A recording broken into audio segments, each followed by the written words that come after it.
Mahindra super league കേരളയിലെ മൂന്നാം round അവസാന മത്സരത്തിൽ തിരുവനന്തപുരം കൊമ്പൻസും കണ്ണൂർ വാരിയേഴ്സും സമനിലയിൽ പിരിഞ്ഞു. നിറഞ്ഞ സദസ്സിന് മുന്നിൽ ഇരു ടീമുകളുടെയും മികച്ച മത്സരമാണ് കാഴ്ചവെച്ചത്. ലീഗിൽ 3 റൗണ്ട് മത്സരം പൂർത്തിയാകുമ്പോൾ കാലിക്കറ്റ്, തിരുവനന്തപുരം, കണ്ണൂർ ടീമുകൾക്ക് 5 പോയിന്റ് വീതമാണുള്ളത്. തിരുവനന്തപുരം ചന്ദ്രശേഖരൻ നായർ സ്റ്റേഡിയത്തിൽ നിന്ന് ഹരികൃഷ്ണൻ കേസ് തയ്യാറാക്കിയ റിപ്പോർട്ട് കാണാം. ആവേശകരമായ മത്സരത്തിൽ കണ്ണൂർ എഫ്സിയും കൊമ്പൻ എഫ്സിയും സമനിലയിൽ പിരിഞ്ഞു.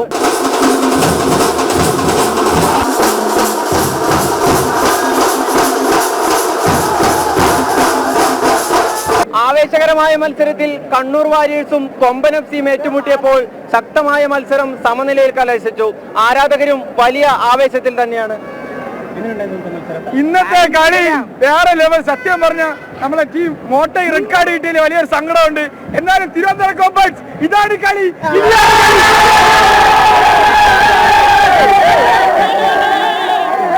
പൊതുവെ നോക്കുകയാണെങ്കിൽ നല്ലൊരു മാച്ചായിരുന്നു. ട്രിവാൻഡ്രത്തിന്റെ പഴയൊരു ഫുട്ബോളിന്റെ ഫീവർ ബാക്കിലോട്ട് വന്നു, മുന്നോട്ടും വന്നു. പിന്നെ കണ്ണൂർ നന്നായിട്ട് കളിച്ചിട്ടുണ്ട് കേട്ടോ. പിന്നെ നമുക്ക് നമ്മളെ മെയിൻ പ്ലെയർ നെക്സ്റ്റ് മാച്ച് മിസ്സാണ്. മോട്ട നെക്സ്റ്റ് മാച്ച് മിസ്സാണ്.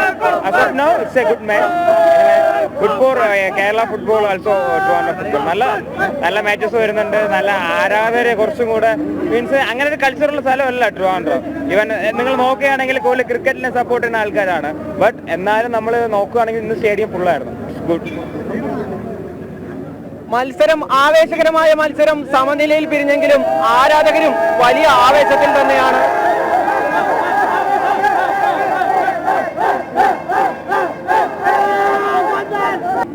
ആവേശകരമായ മത്സരമാണ് തിരുവനന്തപുരം ചന്ദ്രശേഖരൻ നായർ സ്റ്റേഡിയത്തിൽ അരങ്ങേറിയത്. സ്റ്റേഡിയത്തിൽ നിന്നും ക്യാമറമാൻ നിതിനോടൊപ്പം ഹരികൃഷ്ണൻ KS, ജനം.